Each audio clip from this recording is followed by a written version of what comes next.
Bienvenidos a un nuevo episodio del Edu de la Gente. Hoy hablaremos de una trilogía indispensable para el mundo del rock y el heavy. 3 discos con historias que marcaron un estilo. Soy Omar Eduardo Jiménez y así arrancamos.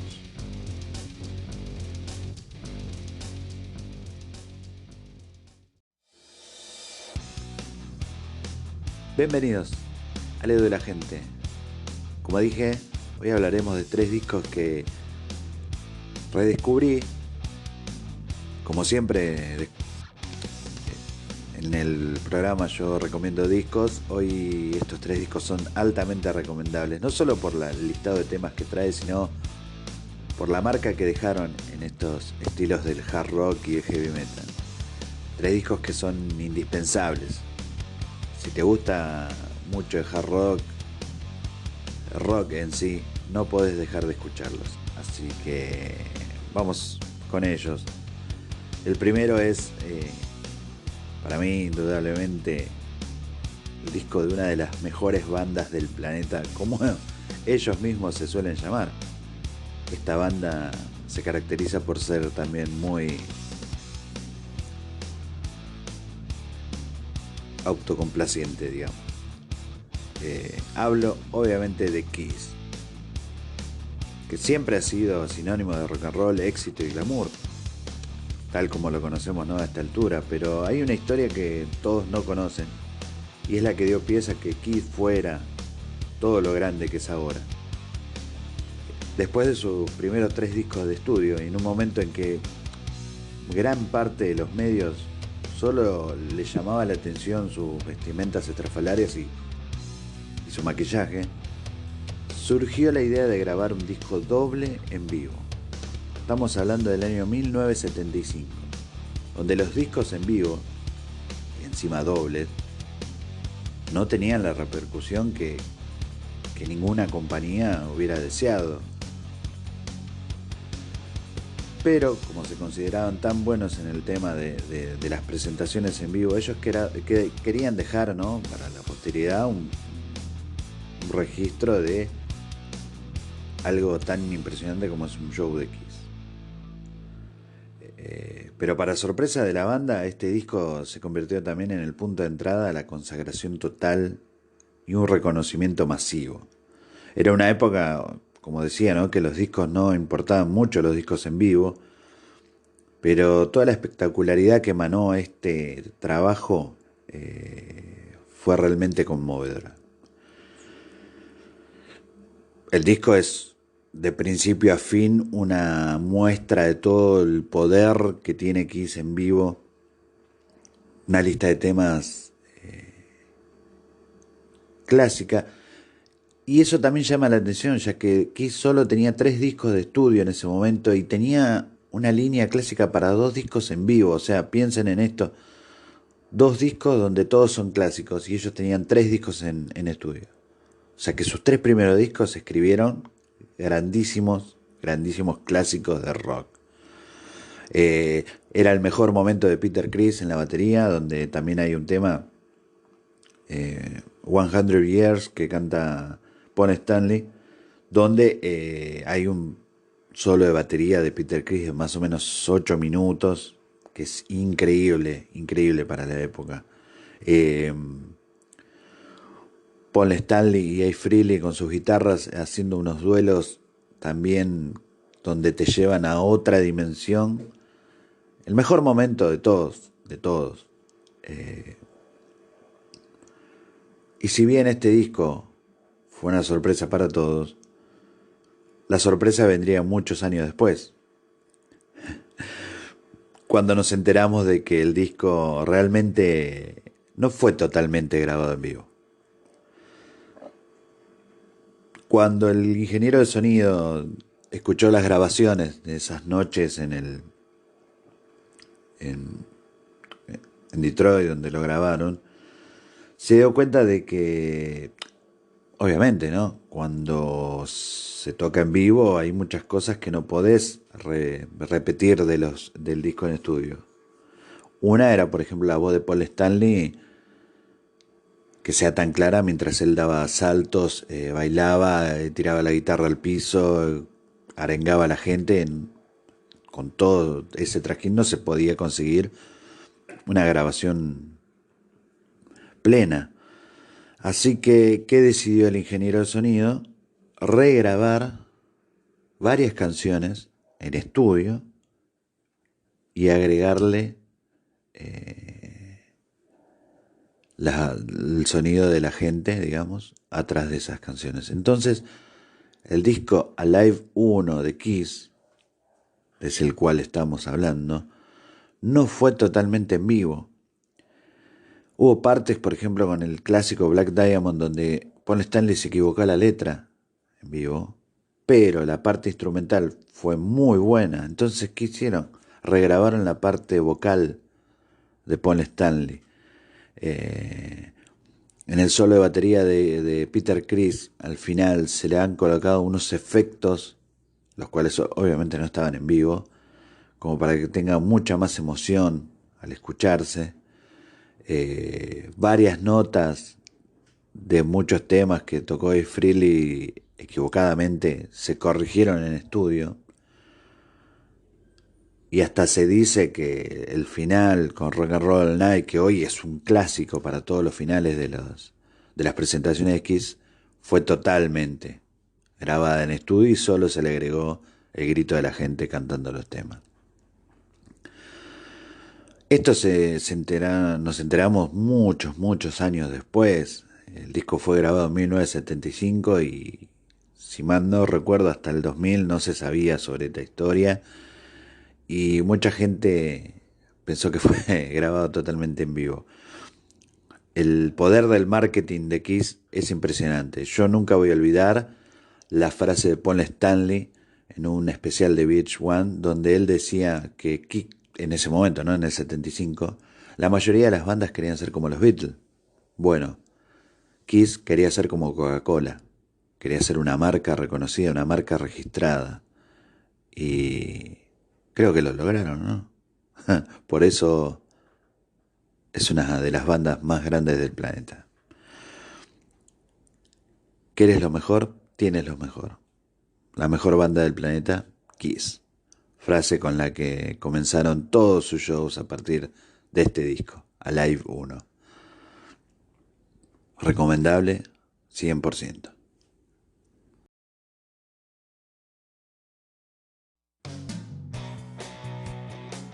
A finales de abril de 1980 se publicó Back in Black, disco que se transformaría en una leyenda del hard rock, no solo por sus tremendas canciones, porque marcaría la carrera de la banda AC/DC para la posteridad. El álbum también se transformaría con los años, ¿no?, en el tercer disco más vendido de la historia, con 50 millones de unidades, precedido por Thriller de Michael Jackson y Dark Side of the Moon de Pink Floyd. Pero la historia de este disco no es tan simple o común, ya que nos muestra que, a pesar de las dificultades y pasar por un muy mal momento, todos nos tenemos que poner de pie y seguir adelante. La banda venía terminando las presentaciones de varias giras, además de todo el trabajo de marketing de Highway to Hell, el éxito de 1979, y estaban listos para seguir con su camino de consagración a nivel mundial, empezando a desarrollar el material para el siguiente disco. Y en este proceso es donde ocurre la tragedia del 19 de febrero de 1980, cuando encuentran muerto en su auto a Bon Scott, líder y cantante de la banda. Esta noticia obviamente caló muy hondo en los integrantes, como bien diría Malcolm Young mucho tiempo después, y que decía que se vieron rodeados por un vacío. Y la verdad no es nada fácil empezar a ser exitosos, ¿no? Y perder justo al vocalista, a quien le daba el sello y la diferencia al grupo con todas las demás bandas, ¿no? Con solo 25 años de edad,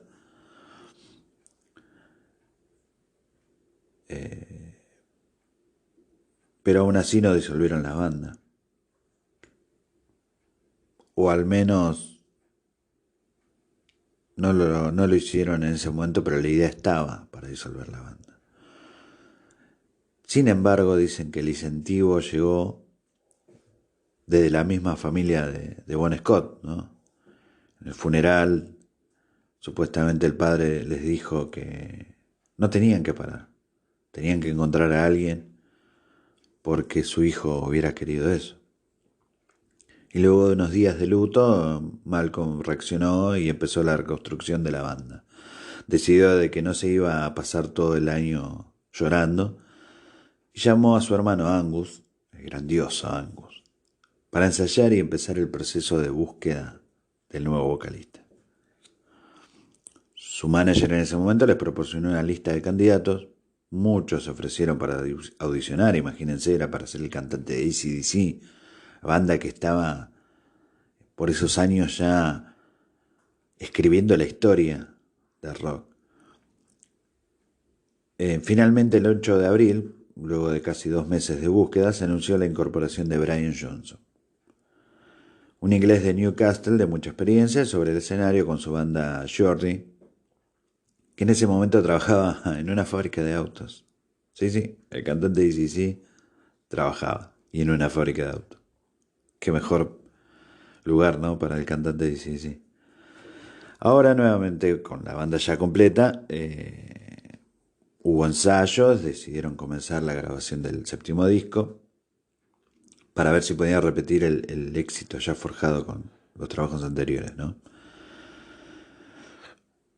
Se dice que no había disponibilidad de estudio donde estaban acostumbrados a grabar, por lo que viajaron a Bahamas, al estudio Compass Point, donde Chris Blackwell, el fundador del sello Island y el que descubrió a Bob Marley.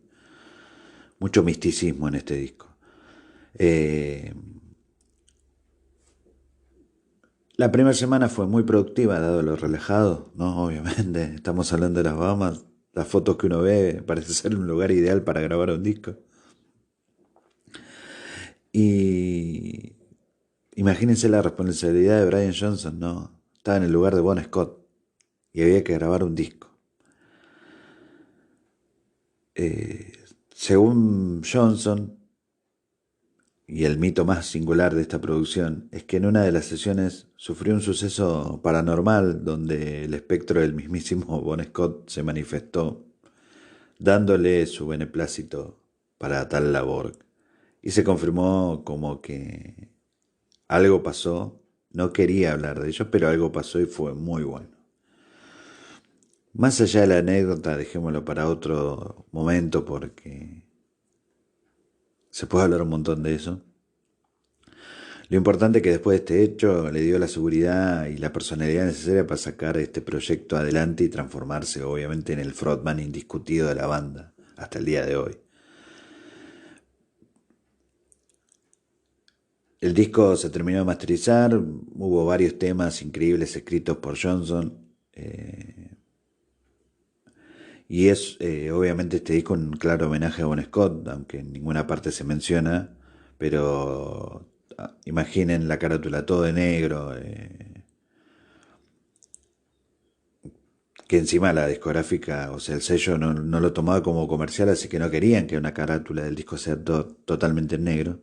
Eh, También se nota en la canción Have Drinking, como también es un homenaje, ¿no? A Bon Scott, ya que le te gustaba mucho tomar. Y de este místico encuentro entre Bon Scott y Brian Johnson salieron temas increíbles como Hell Bells, Shook to Thrill, You Shock Me All Night Long y el tema más icónico de la banda, Back in Black, ¿no? Que, que marcó toda una época. Y lo místico de todo esto es que aún no sabemos qué pasó en ese encuentro.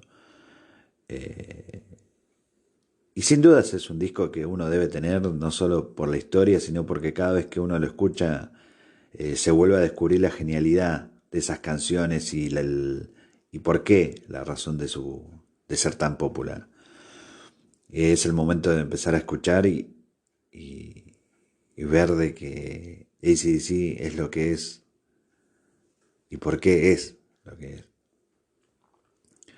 Eh, Obviamente también ayudó mucho el sentido del humor de Brian Johnson, la forma de conectarse con los nuevos compañeros de AC/DC, la forma de escribir canciones. Y un disco que marcó una época, un disco que marcó una bisagra entre lo que es los 70 con los 80 y lo que es el hard rock hoy en sí. Back in Black es sin dudas el mejor disco de la historia del hard rock, el mejor disco de AC/DC, donde tienen la mejor impronta en vivo cuando hacen esa gira y donde tienen a un Brian Johnson totalmente inspirado, según dicen, por el aura de Bon Scott. En paz descanse.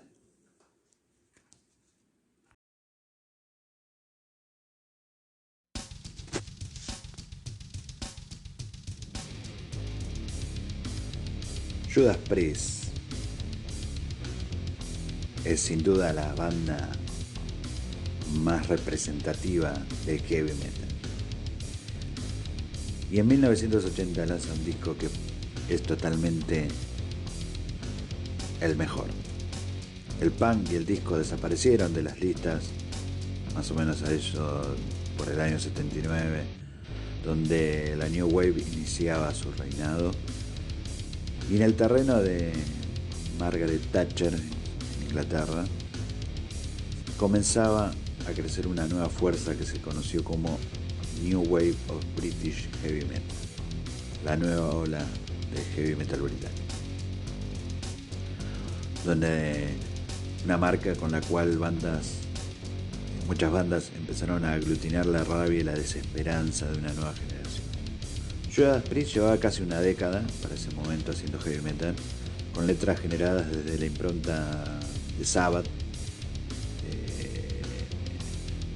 Obviamente, a pesar de esto, el Black Sabbath iba evolucionando hacia el hard rock, pero dejaron un nicho puramente metalero con un camino ya iniciado y que podría ser fértil para la siembra de otras bandas.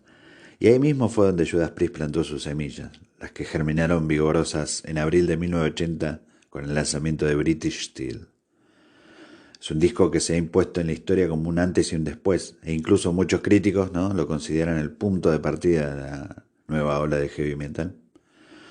Un álbum que llegó muy lejos y se distingue por un sonido duro, afilado, mucho más veloz que el de los discos anteriores de la banda, y de todos los producidos en Inglaterra. British Steel se grabó en un estudio de Ringo Starr en 28 días. Sí, Ringo Starr, el baterista de los Beatles.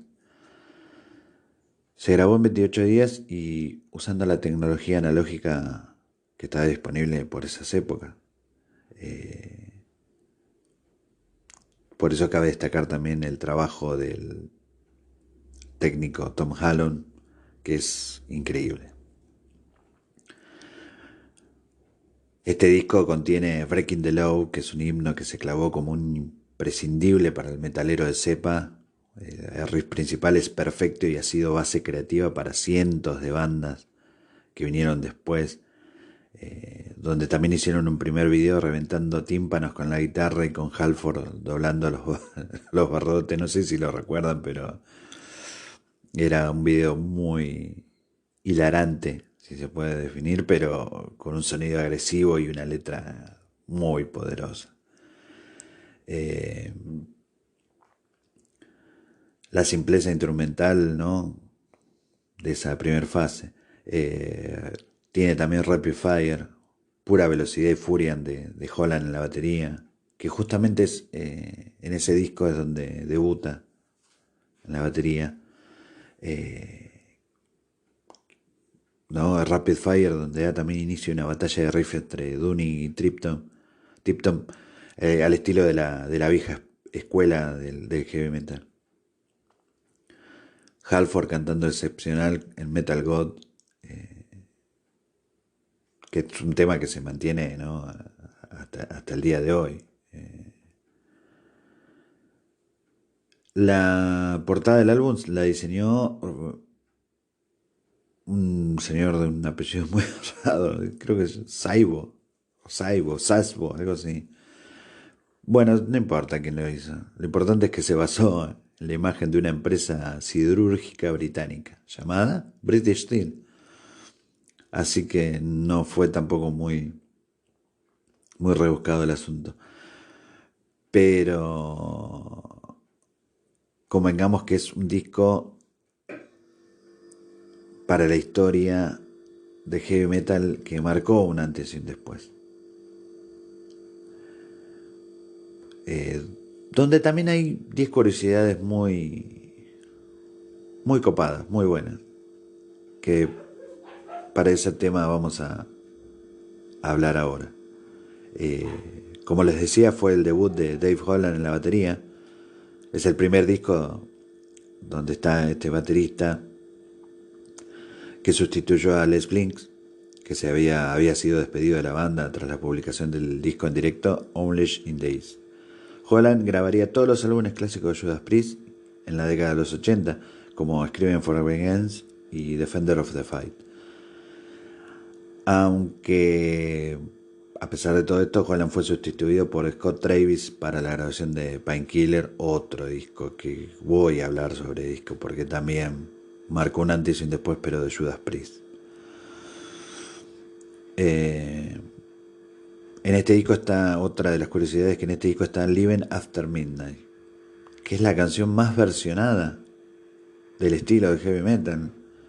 Se extrajeron de este disco de British Steel, hubo 3 singles: Living After Midnight, United y Breaking the Law. Y se dice que Living After Midnight es la canción más popular de la banda, por la que se han realizado infinitas versiones y de bandas muy dispares como LA Guns, Disturbed o la formación femenina de Donas. Creo que ese es el reconocimiento, que tiene un tema, ¿no? Si es muy bueno y te lo reversionan varias bandas, es porque es un temazo. Breaking the Law igualmente es uno de los cortes más populares de Judas Priest, una canción clásica donde, como había dicho, tiene unos riffs que fueron utilizados por millones de bandas. Y dicen que por el concepto, ¿no?, del ritmo básico es que se acerca tanto a Smoke on the Water de Deep Purple, pero Breaking the Law cuenta con una rara peculiaridad, ¿no?, para una canción de heavy metal, que carece de solo de guitarra. Es una canción heavy metal, puramente heavy metal, pero no tiene un solo de guitarra. Otra de las curiosidades es esta canción, ¿no?, Breaking the Law, aparece en la película del 2009 Adventure, en una escena en que uno de los matones de esa película quiere dar una paliza al protagonista, y también se puede escuchar esta canción en la película Run, Ronnie Run del 2002, que era, acá creo que llegó como Corre por tu vida Ronnie, algo así, que es una serie. Yo la vi la película, pero jamás pensé que estaba basada en una serie de Estados Unidos, pero bueno, me acuerdo de esa película porque se escuchaba Breaking the Law y era muy emocionante. Como dije también, una de las curiosidades de este disco fue que fue grabado en el estudio de Ringo Starr, baterista de The Beatles, en apenas 28 días. Eso es, para la época era algo maratónico. Curiosidad número 6 fue los 2 comienzos diferentes del disco.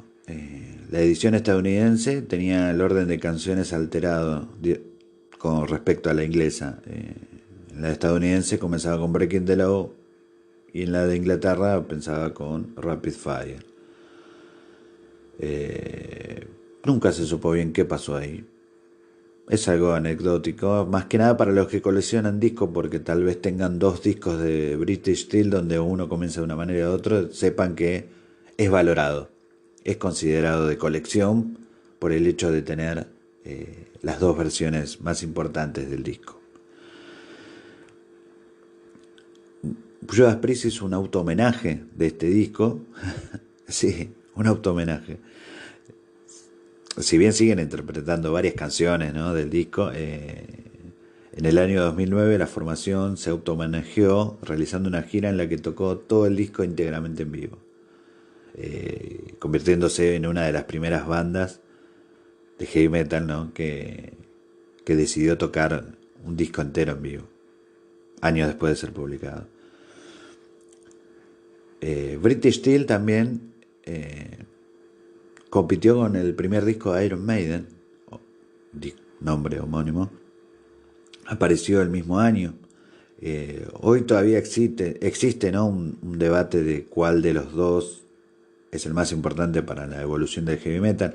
Si bien para mí son dos bandas muy distintas. Sin embargo, Iron Maiden se lo llevaron de teloneros durante parte de la gira inglesa de British Steel. Así que digamos que la gente que fue a esa gira tuvo la oportunidad de poder compararlos en vivo. Imagínense esto, ¿no? Judas Priest, cartel principal, y banda soporte Iron Maiden, con Paul Diano en la voz. Increíble. Como les decía, también se usó mucho la tecnología analógica del momento, así que los efectos de sonido se lograban, digamos, a mano. Los vidrios rotos que se escuchan en Breaking the Law son de unas botellas dentro del auto de Ringo Starr, precisamente, y que lograron el ambiente, ¿no?, para ese tema tan power y tan rebelde, como quien diría. British Steel, el disco que marcó el antes y el después de la nueva ola de heavy metal británico.